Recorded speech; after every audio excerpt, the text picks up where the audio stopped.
Hello, Walter Brueggemann, no, Walter Rauschenbusch. Christianity and the Social Crisis, page 118, in the chapter entitled Social Impetus of Primitive Christianity. Most social organizations follow natural lines of cleavage: blood, kinship, tribal sympathies, neighborhood, financial profit, social protection or advancement. These are some of the forces that bind men together. Christianity cut across these natural and conventional lines. It tore down the existing barriers with irresistible force and brought men together by a new principle of stratification. Jews were wrenched loose from the firm hold of their race and religion, Greeks from their culture and pleasures, and both joined on a footing of equality. Spiritual affinity triumphed over the strongest bonds that hold men together. The call of Jesus to give up home and property, reputation and life for his sake was treasured in the collection of his sayings because it corresponded to the actual experience of so many of his followers. The society-making force can be measured by the obstacles it had to overcome. It was the Christian policy to minimize the contact with the unhallowed life outside.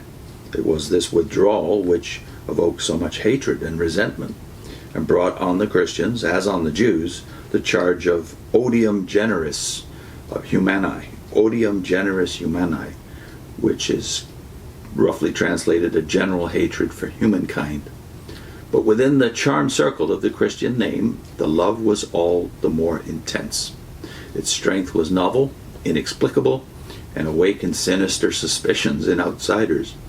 But it was not common crime, as the heathen suspected, but the common experience of the highest spiritual and ideal good, which unfettered such new powers of human fellowship.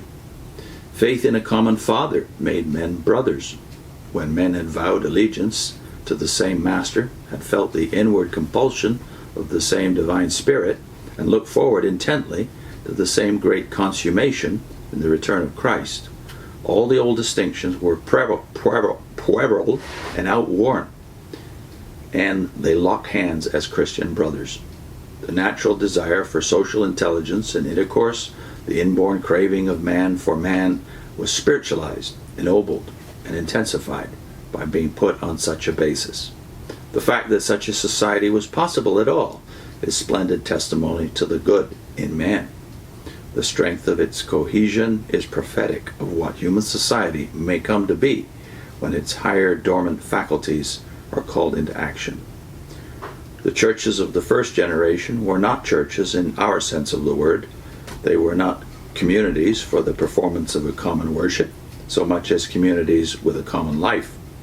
They were social communities with a religious basis. A common religious experience and hope brought them together. But the community of life extended to far more than that. They prayed together, but also they ate together. They had no church buildings, but met in the homes of their members. That in itself was an influence against ecclesiasticism and for social intimacy. They had a rudimentary organization, as every human society is sure to have, but they had no official clergy distinct from the laity. They were democratic organizations of plain people. Because they were separated from all other society, they had to find nearly all their social relations, pleasures, and interests within the Christian community. How far did this sharing of all life extend? And in the next section, Rauschenbusch is going to deal with the so-called communism at Jerusalem. The early church of Acts 2 through about chapter 7 is often accused of being communistic.